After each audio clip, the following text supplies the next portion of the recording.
Sir.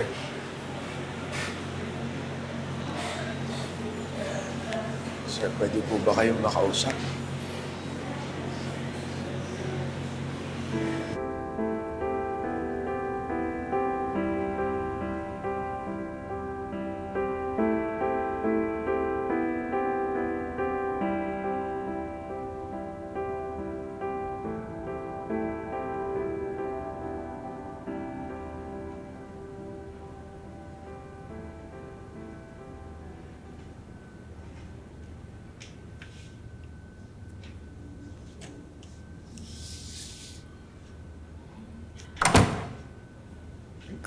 Dad? Bakit ako nandito? Nasaan si Martin? Anak, nandito ka sa bahay. Huwag kang mag-alala. Alam naman to ni Martin eh. Pumayag siya na dumito ka muna.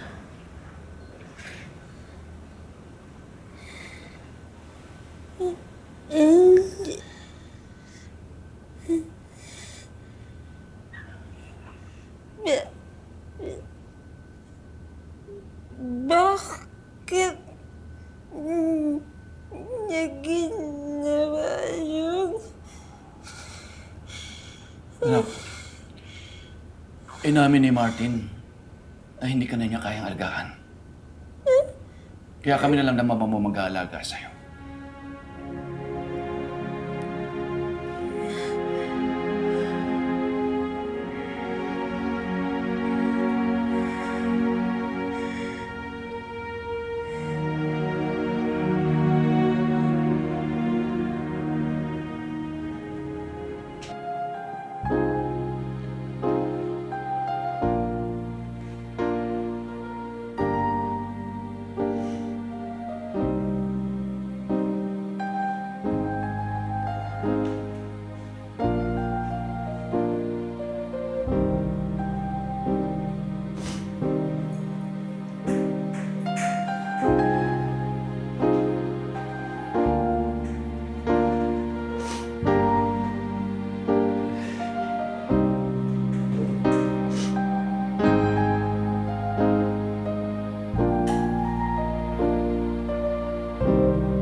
Lynette, Jack, iwan mo muna kami.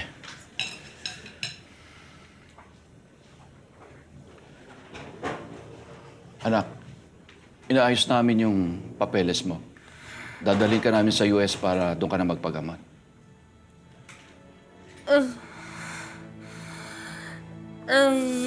Iyak ako.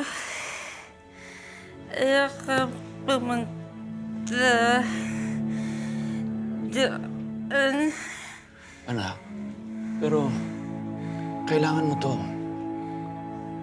O hindi man lang para sa sarili mo, sana pumayag ka na. Para sa amin ang mama mo. Dad, wala akong control sa katawan ko. Huwag mo naman alisin yung control ko sa buhay ko.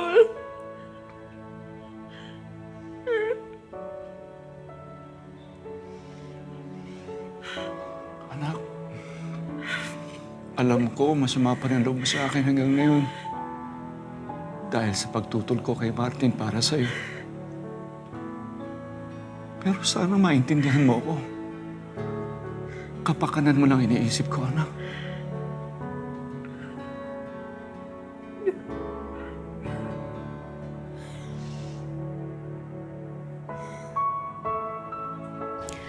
Holy Mary, Mother of God, pray for us sinners, now and at the hour of our death. Amen. Mama?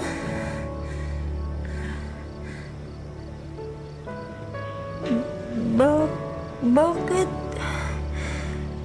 ako pinaparusahan ng ganito ng Diyos?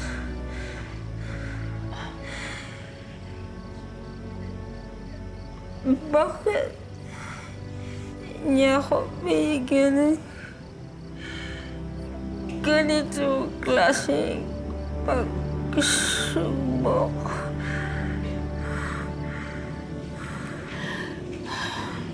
Anak, hindi ganun ang Diyos, ha?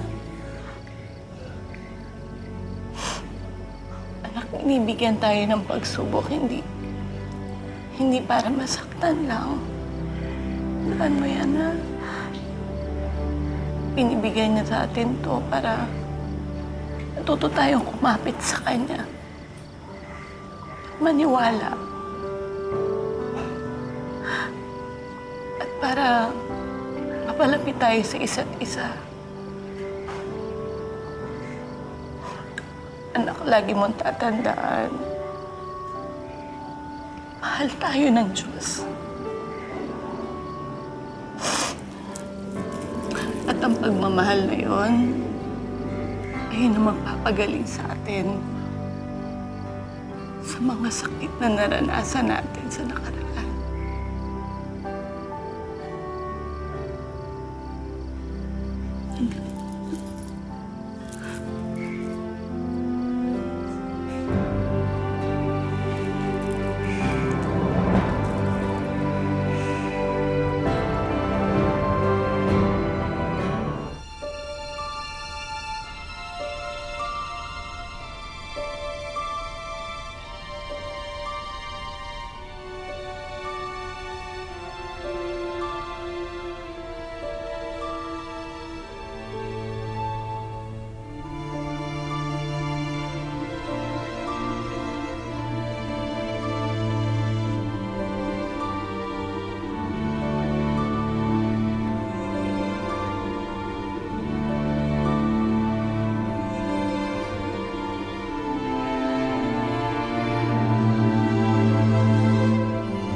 Bakit mo ako pinapunta rito? Sir. Sir, alam ko po marami akong pagkukulang sa anak ninyo. Hindi naman po siguro sikreto na hindi niyo po ako gusto para sa kanya. Eh, sir, patutunayan ko po sa inyo, I deserve your daughter. I do. Kaya gusto ko po sanang buksan tong restaurant para sa kanya. Sir, pero aminin ko sa inyo, hindi ko kayang gawin yung mag-isa. Kaya kailangan ko po sana ng tulong ninyo.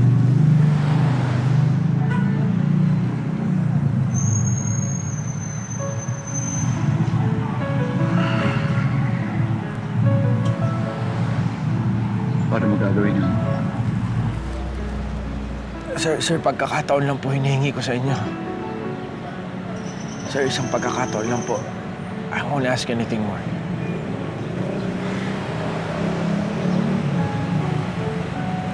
Kung hindi man po para sa akin, para kay Jean. Para sa lahat ng mga pangarap niya po.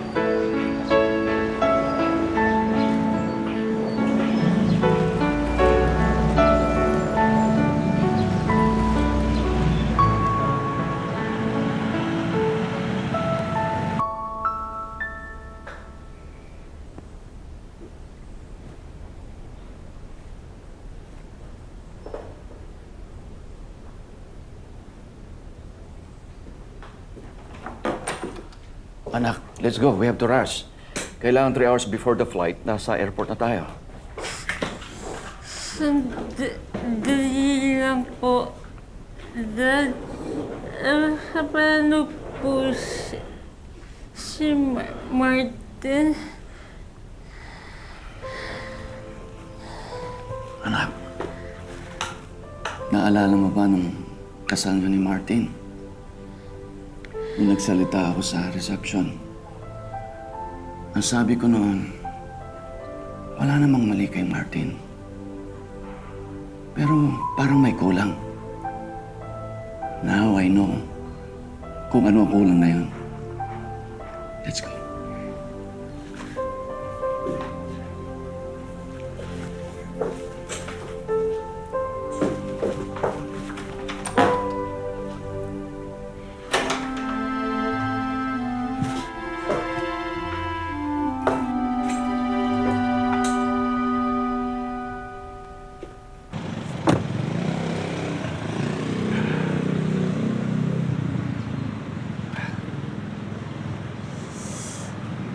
Dad?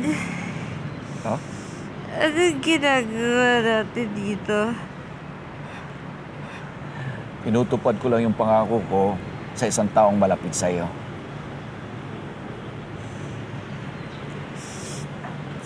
Di ba? Sarado na to?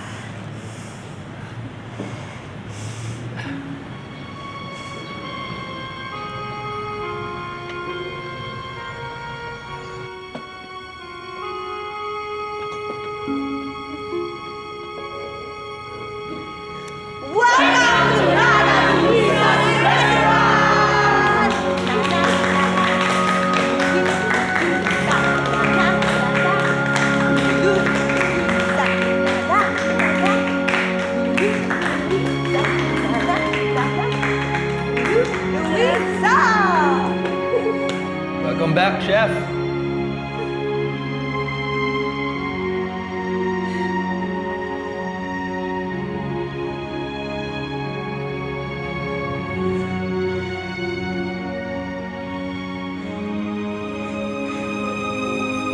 Dad?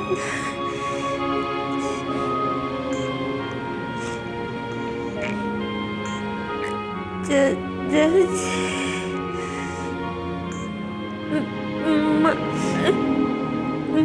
Martin?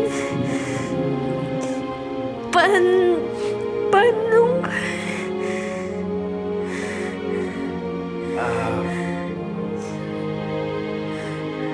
Tinulungan ako ng daddy mo.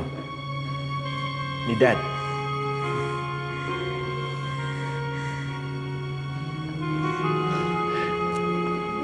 Daddy? Anak, ito yung sinasabi ko sa iyong kulang. Ang totoo, Wala kay Martin ang kulang. Nasa sa akin. Kinulang ako ng tiwala at pagtanggap sa kanya. Kinulang ako ng kumpiyansa sa desisyon mo at sa pagmamahalan yung dalawa. Pero sa kabila nun, pinatunayan ni Martin na sapat siya para sa'yo.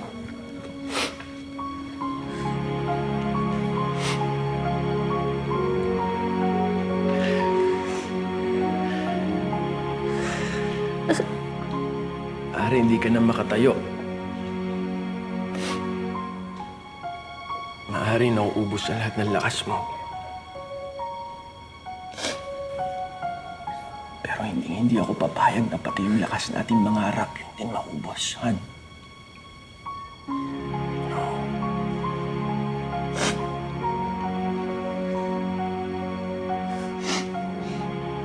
We will continue to dream together. Sabay tayong magta-travel. Sabay tayong magluluto. At sabay tayong tatakbo. At kung hindi mo na kayang mahawakan ng mga kamay ko, okay lang. Kasi ako ang kakapit sa'yo. Sorry na lang. Kasi kahit ayaw mo na, mahal, hindi ako bibitiw. Nakikita mo. Kasi mula sa starting line hanggang sa finish line, papunta pa sa forever. Sabay nating haharapin lahat. Jane, I love you so much.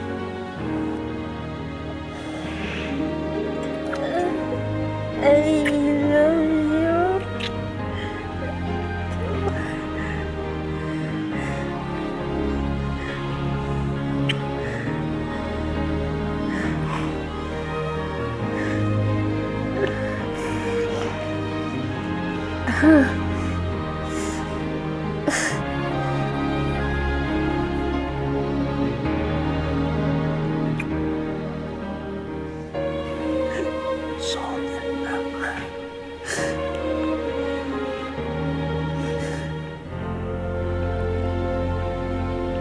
Forever and ever. Kala mo siguro, hindi na kita isasama sa mga training ko, no? Di pwede. Daya mo kung gano'n. Pakana mo kaya lahat ng mga marathon na to. Kaya syempre, kahit sa training, dapat kasama ka. Walang iwanan nga eh. Di ba? Kaya alam mo, mahal, lahat ng mga inumpisahan mo, tatapusin natin ng sabay. Para sabay tayo magkasama sa finish line. Bueno, ready? 1, 2, bang! And we're off! Hindi ko alam kung hanggang kailan ako tatagal dito sa mundo kasama si Martin. Maaaring 1 taon, 5 taon, walang nakakaalam. Pero hindi na namin iniisip yon. Hindi naman mahalaga kung kailan tayo mamamatay. Ang importante, araw-araw tayong nabubuhay.